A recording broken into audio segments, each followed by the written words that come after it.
அங்க இயேசு என்ன சொல்றாரு? ஆமென் சொல்றாரு. அங்க நிறைய ஜெபத்திற்கு அங்க ஆமெனே இல்ல. ஏன்னா இந்த ஜெபம், இந்த வார்த்தை பரலோகத்துக்கு ஒத்தாக உங்க ஜெபம் இல்லை. உங்க வார்த்தை ஒன்றா இல்லை. பரலோகத்துல ஒண்ணு இருக்குது, வார்த்தை ஒண்ணு இருக்கிறது, நீங்க பேசிக்கிறது ஒண்ணா இருக்கு. பரிந்து பேசுகிறார். இப்ப நான் என்ன பேசணுமோ அதுக்கு இயேசு அங்க பிதாவிடத்துல என்ன சொல்றாரு? ஆமென் சொல்றாரு. ஆனா இன்னைக்கு ஆமெனே இல்ல. ஏன்னா நான் இதுக்கு ஆப்போசிட்டா தான் ஜெபிச்சுட்டு இருக்கிறேன், இதுக்கு ஆப்போசிட்டா தான் பேசிக் கொண்டிருக்கிறார்கள். எனக்கு நீங்க பேசுவது அறிக்கை வேதத்துக்கு ஒத்ததா இல்லை, பரலோகத்துக்கு ஒத்ததா இல்லை. நீங்க ஜெபம் பண்ணுவது வேற, வேத வசனம் என்பது வேற. அதனால இந்த வசனத்தோடு ஜெபமும் அறிக்கையும் கிடையாது. பரலோகம் எதுக்கு அட்டென்ஷன்னா, நீ எப்பவுமே பாவி பாவின்னு அறிக்கை பண்ணா பரலோகம் கேட்காது. நீ ரட்சிக்கப்படுறதுக்கு முன்பாக நீ இருந்த, ஆனா ரட்சிக்கப்பட்ட பிறகும் நான் பாவி நான் பாவி நான் பாவின்னு சொன்னால் அந்த ஜெபத்திற்கு பரலோகம் அட்டென்ஷன் கொடுக்காது. நிறைய கிறிஸ்துவனா அவங்க ஜெபிச்ச அந்த ஜெபம் கேட்கப்படல. ஏன்னா அவங்க ஜெபம் வேற, இந்த பைபிள் வசனம் என்பது வேற. பாருங்க, மனிதன் விழுந்த பிறகு பாவம் பெருகின போது பாருங்க, ஆதி ஆகத்துக்கு வந்தீங்கன்னா ஒரு பெரிய நல்ல ஒரு இன்சிடென்ட் இருக்கு. 11ஆம் அதிகாரத்துல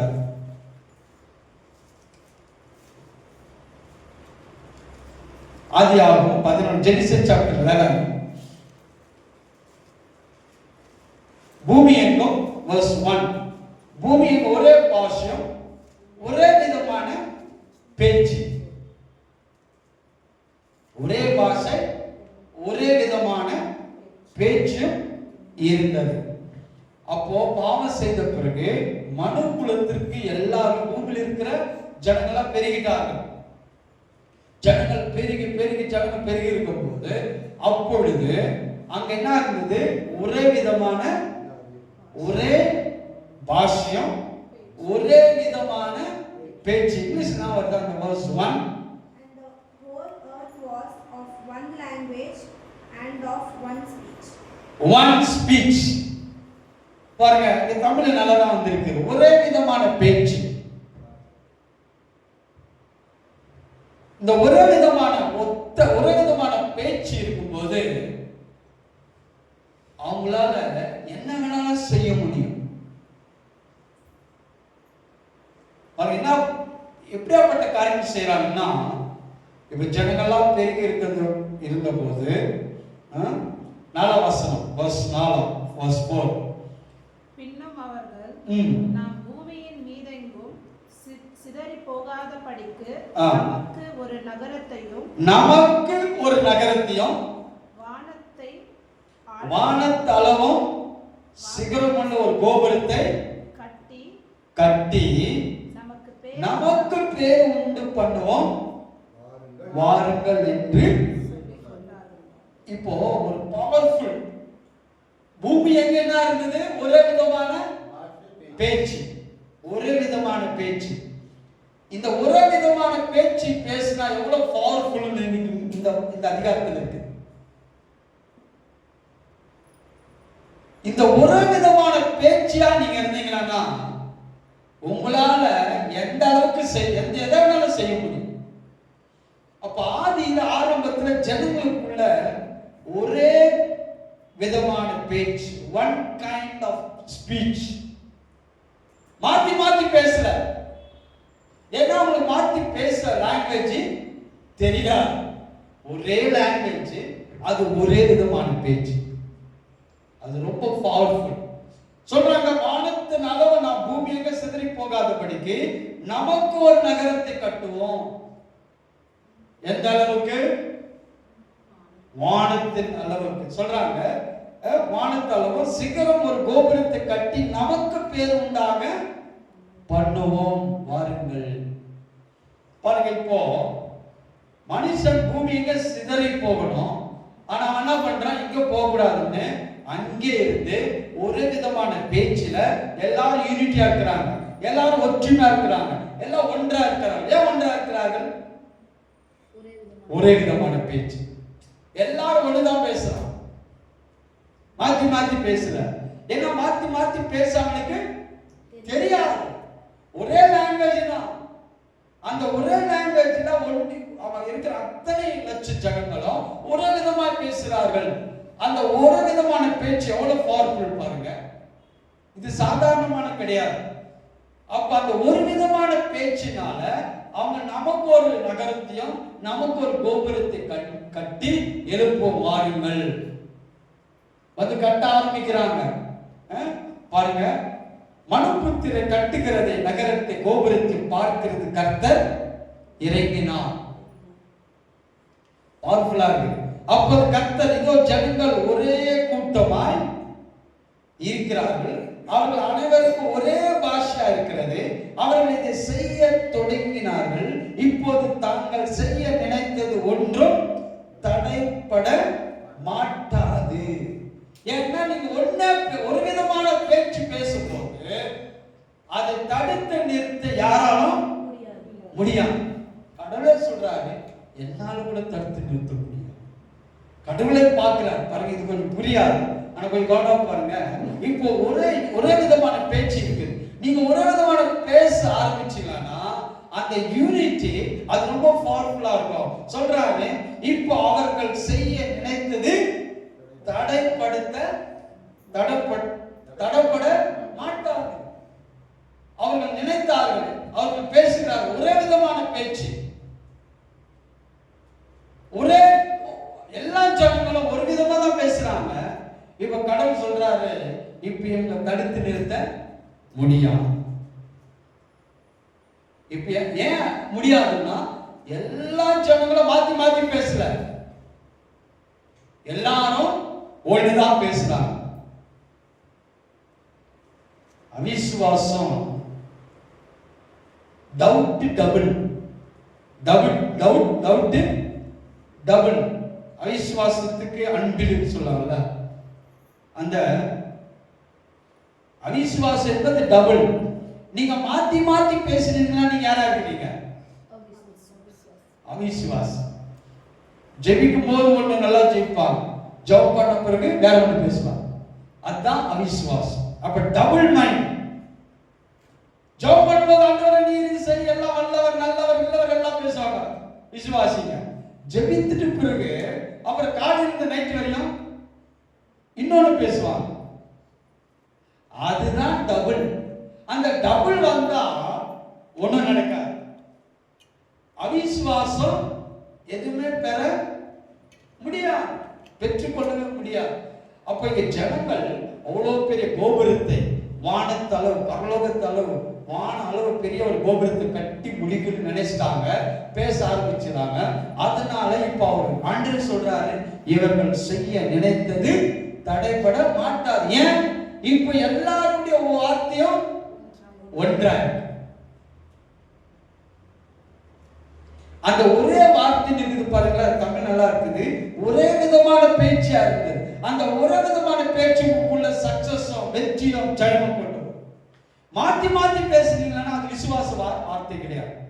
விசுவாசம் என்பது ஒண்ணுதான், டவுட் என்பது டபுள். டவுட்ல இருந்து டவுட் என்பது டபுள். டவுட்னா என்ன? ரெண்டு. டபுள் என்ன? ரெண்டு. ரெண்டுன்னா என்ன அர்த்தம்? பாஸ்டர் முன்னாடி ஒண்ணு பேசுவாங்க, பாஸ்டர் போயிட்டு பிறகு இன்னொன்னு பேசுவாங்க, அதான் டபுள். ஜபத்துல ஒண்ணு பேசுவாங்க, ஜபம் முடிந்த பிறகு. அப்ப இந்த டபுள் பேசுறாங்க பாத்தீங்களா, அதுதான் அவிசுவாசம். அவிசுவாசம் அவன் நினைச்சாலும் ஒண்ணு பெறவே முடியாது.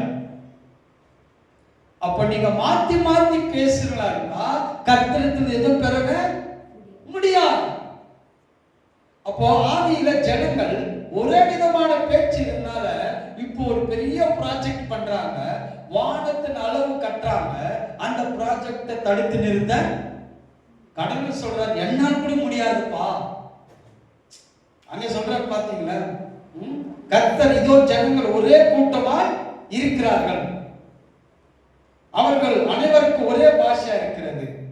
அவர்கள் இதை செய்ய தொடங்கினார்கள். இப்போ தாங்கள் செய்ய நினைத்தது ஒன்றும். ஆனால் ஒருமனப்பட்ட ஒரு பவர்ஃபுல், ஒரு சபையில ஒருமனம் இருக்க வேண்டும், ஒரு ஊழியத்துல ஒரு குடும்பத்துல ஒருமனம் இருக்க வேண்டும். இப்போ குடும்பத்துல கூட பிரச்சனை இருக்குதுன்னா ஒருமனம் இல்லை. கணவன் மனைவிக்குள்ள ஒரே மனம் இருந்து வச்சுக்கலாம், உங்களால என்ன வேணாலும் செய்ய முடியும். கோடிக்கணக்கில் கூட நீங்க ஈஸியா அதை அடைக்க முடியும். ஒரு மழைய பிரச்சனை கூட மாற்ற முடியும். ஆனா நீங்க ஒரு கண்ணு கூட அதை மாற்ற முடியல. ஏன்னா கணவன் மனைவிக்குள்ள என்ன இல்லை, அந்த ஒரு விதமான பேச்சு இல்லை, அந்த ஒரு விதமான ஒரு விடுப்பு. இங்க பாருங்க, அவர்கள் ஒரே கூட்டமா இருக்கிறார்.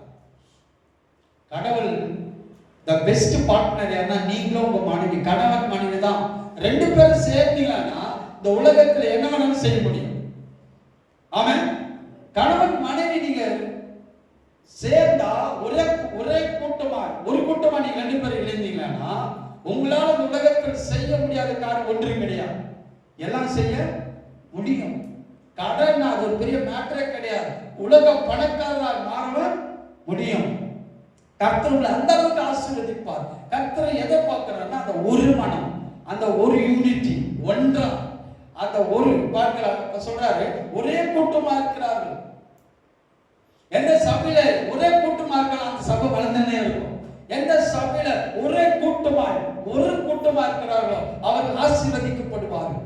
ஏன் அன்னைக்கு சபையில் அன்னைக்கு இடங்கள ஆசீர்வாதம் இருக்கிற கூட்டம் ஒரு மனதா இல்லை, ஒரே கூட்டமாய் ஒரே மனதாய் ஒரே கூட்டமா நீங்க இருந்தீங்கன்னா உங்க சபையும் ஊழிய குடும்பம் நீங்க ஆசீர்வதிக்கப்பட்டு தடப்படுத்த உலகத்தில் எந்த சக்தியும் கிடையாது.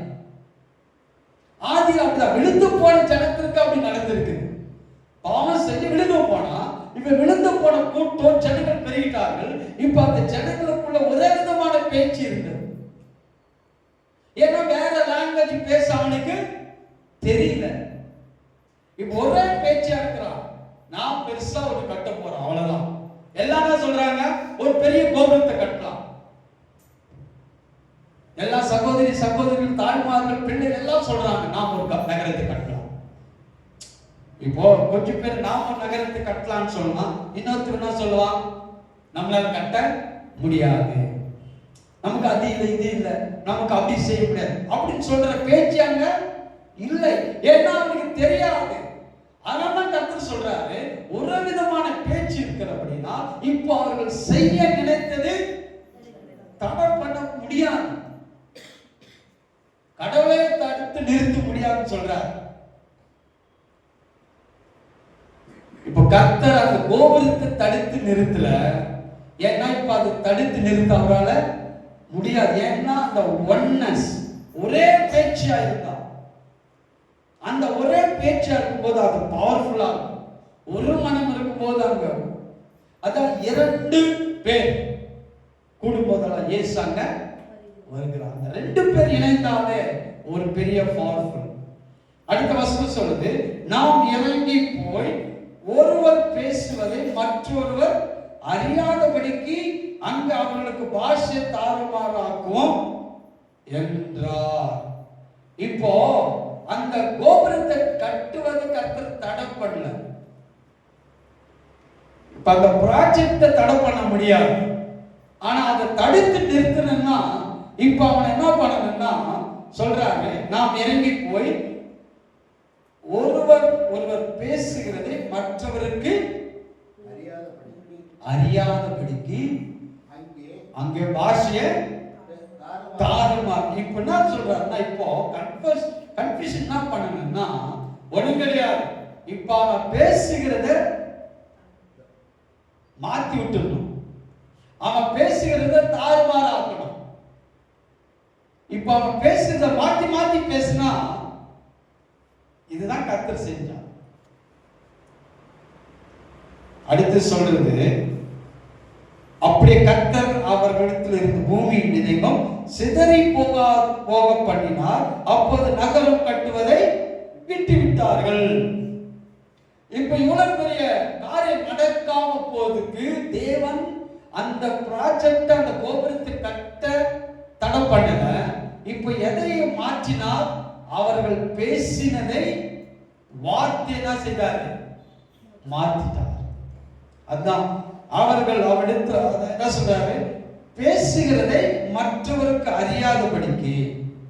இப்போ அநேக பாஷைகள் வந்து, ஆனா அதுக்கு முன்னாடி அவன் எதைதான் பேசினான்? எல்லாரும் ஒரே விதமான பேச்சு. அதனால கடவுளை தடுத்து நிறுத்த முடியாம போயிடுச்சு. இப்போ பேசுகிறத மாத்தி மாத்தி பேச வச்சிட்டார். அதனாலதான் அவர்கள் கட்டுகிற அந்த கோபுரத்தை நகரத்தை கட்டுவதை கைவிட்டு விட்டார்கள். இதுல என்ன நினைக்குது, இதுல இருந்து ஒரு பெரிய சத்தியம் என்னன்னா, விசுவாச அறிக்கை என்பது நீங்க கர்த்தருடைய வார்த்தையை பேசிக்கொண்டே இருப்பதுதான் விசுவாச அறிக்கை. கர்த்தருடைய வார்த்தையை நீங்க பேசினீங்கன்னா இதை தடுத்து நிறுத்து இந்த பூமியில எந்த சக்தியும் கிடையாது. இந்த பூமியில எந்த சக்தியும் கிடையாது. கர்த்தருடைய வார்த்தையை நீங்க பேசுனீங்கன்னா அது நடந்தே தீரும். அது நடந்தே தீரும். ஏன்னா அது தடுத்து நிறுத்த எந்த சக்தியும் கிடையாது. கடவுளை நிறுத்த முடியாது. ஏன்னா கர்த்தர் அவரை எதுவுமே கண்ட்ரோல் பண்ணவே முடியாது. ஆனா கடவுள் அவர் சொன்ன வார்த்தைக்கு கண்ட்ரோல். கர்த்தர் எந்த வார்த்தை சொல்லியிருக்கிறாரோ அந்த வார்த்தை ஒருவர் எடுத்து பேசும்போது அதுக்கு மேல அதுக்கு கீழே கர்த்தர் செய்யவே முடியாது. அந்த வார்த்தையின்படி அவர் பரலோகத்துல பிதாவிடத்துல வலது பரிசுல உட்கார்ந்து கொண்டு 2025 இயர்ஸ் என்ன சொல்றாரு, நீங்க எதெல்லாம் அறிக்கை பண்றீங்களோ, எதெல்லாம் கர்த்தருடைய வார்த்தை அறிக்கை பண்றீங்களோ, இந்த வசனத்தை சொல்ல சொல்ல சொல்ல அங்க என்ன சொல்றாருன்னா ஆமென். என்ன சொல்றாரு இயேசு? ஆமென் ஆமென் ஆமென். எல்லா வாக்குத்தத்தங்கள் ஆமென் என்றும் ஆமென் என்று இருக்கிறது. அப்போ ஒரு விசுவாசி எப்போதும் பாவ அறிக்கை செய்வது விசுவாச அறிக்கை கிடையாது. எப்போதும் பாவத்தையே பேசுவது அறிக்கை கிடையாது. விசுவாச அறிக்கை என்பது கர்த்தருடைய வார்த்தை நீ எடுத்து பேச பேச பேச அங்க பரலோகத்துல இயேசுனா சொல்றாரு தெரியுங்களா, என் பிள்ளை கரெக்டா பேசுறான். ஆமென் ஆமென் ஆமென். கேஸ்ல லாயர் என்ன எப்படி சொல்றாரோ அப்படி பேசினா இந்த கேஸ் நீ ஜெயிக்கும். மாத்தி மாத்தி பேசினா அது நிக்காது. பரலோகம் கூட விசுவாசிகளுக்குள்ள மாத்தி மாத்தி பேசுகிறதுனால பரலோகம் அவங்களை பார்த்து ஒண்ணும் செய்யாம சைலண்டா இருக்கு. ஏன்னா ஒரே பேச்சு இல்ல, மாத்தி மாத்தி பேசுறாங்க. இன்னைக்கு ஒண்ணு பேசுறாங்க, நாளைக்கு ஒண்ணு பேசுறாங்க, ஜபத்துல ஒண்ணு பேசுறாங்க, ஜபம் முடிந்துட்டு இன்னொன்னு பேசுறாங்க. அது விசுவாச அறிக்கை கிடையாது. விசுவாச அறிக்கை ஃபெய்த் கன்ஃபெஷன்னா நீங்க உங்க வார்த்தை கர்த்தருடைய வார்த்தை ஒன்றா இருக்கணும், ஒரே விதமா பேசணும். எப்படி நடந்தாலும் நீங்க என்ன பேசணும்? வார்த்தை தான் பேசணும். அதுதான் விசுவாச அறிக்கை. விசுவாசத்துல அறிக்கை என்பது ஒரு பெரிய அறிக்கை. கிறிஸ்துவ மார்க்கமே ஒரு கன்ஃபெஷன் மார்க்கம். ஆனா எதை அறிக்கை பண்ணணும்? கர்த்தருடைய வார்த்தை. கர்த்தருடைய வார்த்தையோடு வார்த்தை இணைந்து ஒன்றா இருந்தாதான் அது பவர்ஃபுல்லா இருக்கும். அந்த வார்த்தை சக்திக்கு, அந்த வார்த்தை வல்லமைக்கு இந்த உலகத்துல எந்த வல்லமை கிடையாது, எந்த அதிகாரமும் கிடையாது. God's word is a final authority. கர்த்தருடைய வார்த்தை நீங்க சொன்னா, நீங்க அறிக்கை பண்ணா, அந்த அறிக்கைக்கு விரோதமா இந்த உலகத்துல எந்த சக்தி கிடையாது, எந்த சக்தி நிக்கவே முடியாது. நீங்க கர்த்தருடைய வார்த்தை அறிக்கை பண்ண பண்ண அதுதான் விசுவாச அறிக்கை. நம் வார்த்தை நாங்கள் பிரசங்கிக்கிற இந்த வார்த்தை பவுல் தான் சொல்றாரு. என்ன வார்த்தை? விசுவாச வார்த்தை. அப்போ கர்த்தருடைய வார்த்தை இது விசுவாச வார்த்தை. பைபிள் இருக்கிற ஒவ்வொரு வார்த்தையும் அதுக்குள்ள என்ன இருக்குது? விசுவாசம். இப்ப விசுவாச வார்த்தை நீங்க பேச பேச அதுக்கு நீங்க அக்ரி பண்ணீங்க, பேச பேச பரலோக அட்டென்ஷன் ஆகும். தேவ தூதர்கள் வேலை செய்வார்கள். ஏன் இப்பெல்லாம் வேலை செய்கிறது இல்ல, ஏன் இதெல்லாம் நடக்கிறது இல்லைன்னா நாம ஒண்ணு பேசுறோம், பைபிள் இன்னொன்னு பேசுறோம். அதான் டபுள்.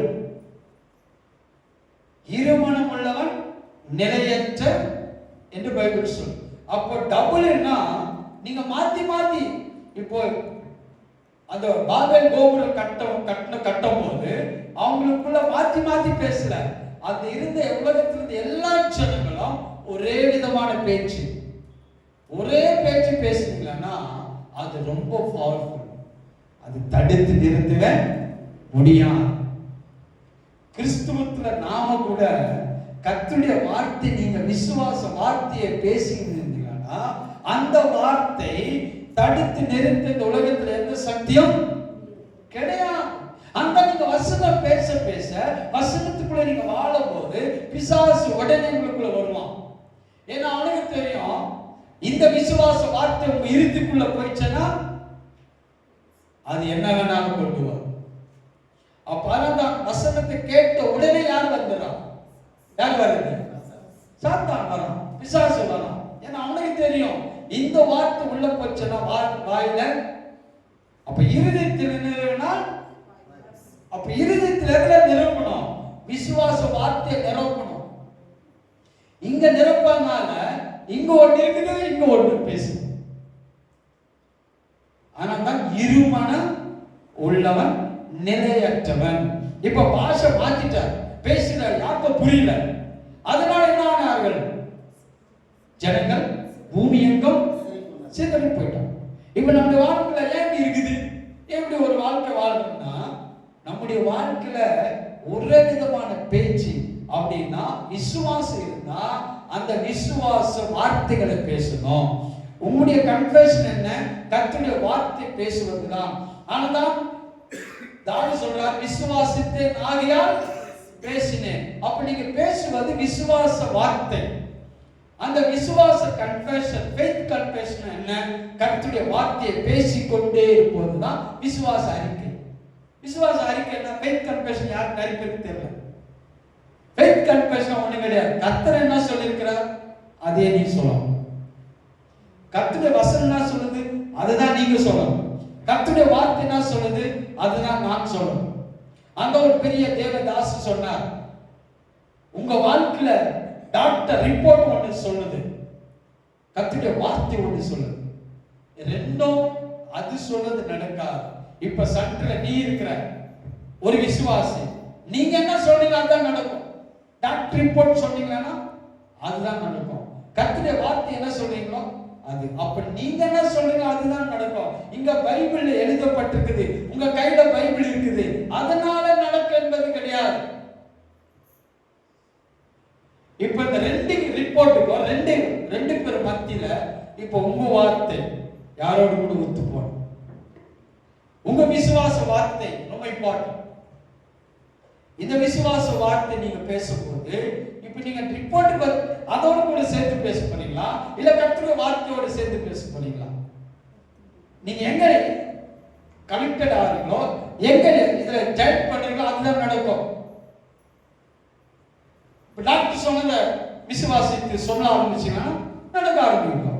கர்த்தருடைய வார்த்தை சொல்லுகிறது, அதை சொல்லி அதை விசுவாசித்து அவருடைய தழும்புகளால் நான் குணம் ஆனேன் அப்படின்னு சொன்ன அந்த வார்த்தை உங்களுக்குள்ள நடக்கும்.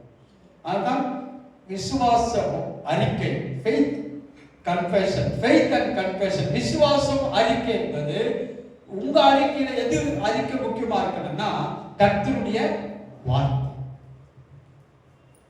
அந்த சங்கீதம் 1:2 என்ன ஆரம்பிக்குது? எப்படி ஆரம்பிக்கிறாரு? அவருடைய வேதத்தில் இரவும் பகலும் தியானமா இருக்கிற மனுஷன். அப்போ அறிக்கை வந்த பிறகு தியானம் சொல்லி எதுதான் பேசணும்? வார்த்தை தான்.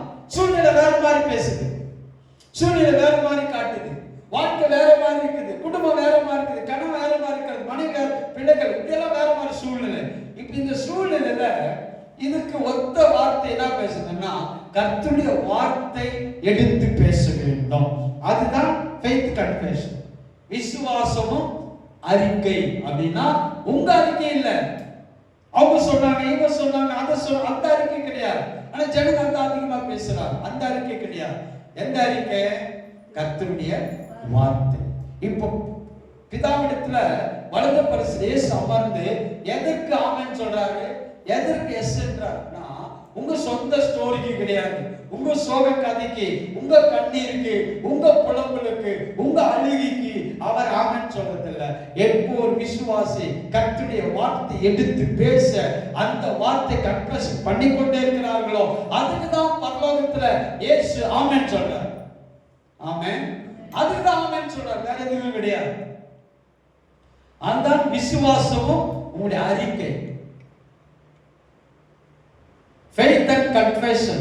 அந்த faith confessionல இம்பார்ட்டன்ட் எதுக்குன்னா whatever you confession கிடையாது, whatever according to God's word confession.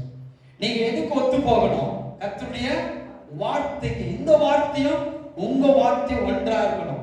அப்பதான் பரலோக வேலை செய்யும். அப்பதான் இயேசு ஆமென் சொல்றார். அங்கதான் தேவன் காரியங்களை செய்வார். அப்ப அது ஒத்து போயிட்டீங்கன்னா அந்த வார்த்தைக்கு தடுத்து நிறுத்து உலகத்துல எந்த பிசாசும் கிடையாது, எந்த வல்லமையும் கிடையாது, எந்த அதிகாரம் கிடையாது. அந்த விசுவாசிகளை கர்த்தருடைய வார்த்தை சொல்லுவதை அவர்கள் கர்த்தருடைய வார்த்தை கன்ஃபெஷன் பண்ணுவதே கிடையாது. கேட்டு போயிடுவாங்க. இதோட அடுத்த சண்டை வாரம் வேற ஏதோ பேசிட்டு இருப்பான். நீ வேற ஏதோ பேச பேச கர்த்தர் ஏதோ ஒன்று செய்ய மாட்டார். அந்த வாரமெல்லாம் நீ எதுதான் கன்ஃபெஸ் பண்ணணும்? கர்த்தருடைய வார்த்தை. உன் சூழ்நிலைக்கு, உன் குறைவுக்கு, உன் பிரச்சனைக்கு, போராட்டத்துக்கு, உன் வியாதிக்கு எல்லாவற்றுக்கும் வசனம் இருக்குது. அந்த வசனத்தை எடுத்து நாம் பேசிக்கொண்டே இருக்கணும். பேச பேச பேச ஒரே விதமான பேச்சு இருந்தால் அதை தடுத்து நிறுத்த உலகத்துல எந்த சக்தியும் கிடையாது. கண்டிப்பா இது நடக்கும். நானும் பேசிக்கிட்டே இருக்கிறேன் இல்லையா? ஒரு பெரிய டைரியட் கன்ஃபெஷன் பண்ணிக்கொண்டே இருக்கிறோம். இப்படிதான் இருப்போம். ஒரு நாள் பாருங்க, I am the one of the top richest pastors in the world. ஆமென். ஒரு பெரிய டைரியட் ஒர்க் பண்ணிட்டு இருக்கிறேன். கொஞ்ச நாளைக்கு அப்புறம் பாருங்க, ஏன்னா whatever confession will possess. ஆமென். வேற எதையும் எங்க இருந்து எடுத்துக்கிறோம்? ஒரு டைரியில பாத்து எழுதி வச்சுக்கிறோம். எதை? யா சோக கதை இல்ல, இதுல இருக்கிற வார்த்தை. உங்க சூழ்நிலைக்கு இந்த வார்த்தை எடுத்து பேசுங்க, எழுதுங்க, எடுத்து வைங்க, அதை கன்ஃபெஸ் பண்ணிக்கொண்டே இருங்க. இது எல்லாத்துக்கும் கன்ஃபெஷன் புக் இருக்கு. உங்க வியாதிக்கு, சுகத்திற்கான, வெற்றிக்கான, ஜெயத்துக்கான எல்லாத்துக்கும் இங்க வசனம் இருக்குது. ஆனால் வசனத்தை கேட்ட உடனே பிசாசு வரும். இன்னும் சொல்ல போனா நீங்க கேட்கவே ஜனங்க விட மாட்டேன். அவங்க 1000 ஸ்டோரி சொல்றாங்க. பிசாசு அவங்களை தடை பண்றான். ஏன்னா அவங்களுக்குள்ள என்ன இருக்கக்கூடாது?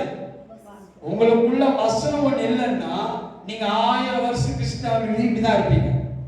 அதை நான் கண்டுபிடிச்சிட்டேன் இல்லைங்களா? நான் ஊழியத்துல 21 இயர்ஸ் மினிஸ்ட்ரி நான் எக்ஸ்பீரியன்ஸ் கண்டுபிடிச்சிட்டேன். என்னுடைய அனுபவத்துல தெரியுங்களா, இப்படியே தான் இன்னும் பல வருஷம் இருப்போம். ஏன் மாற்றம் வராது? ஏன் வராதுன்னா ரூட் தெரியல, மெத்தடு தெரியல, காட்ஸ் பிரின்சிபல் தெரியல, கர்த்தருடைய கோட்பாடு தெரியல, கர்த்தருடைய பிரமாணம் தெரியல, கர்த்தருடைய லா தெரியல. வசனத்தில் லா என்ன தெரியுங்களா? இந்த வார்த்தை இருதயத்தில் ஒரு நாவில் அறிக்கை பண்ணா அந்த வார்த்தையின்படி நீ இருப்பாய்.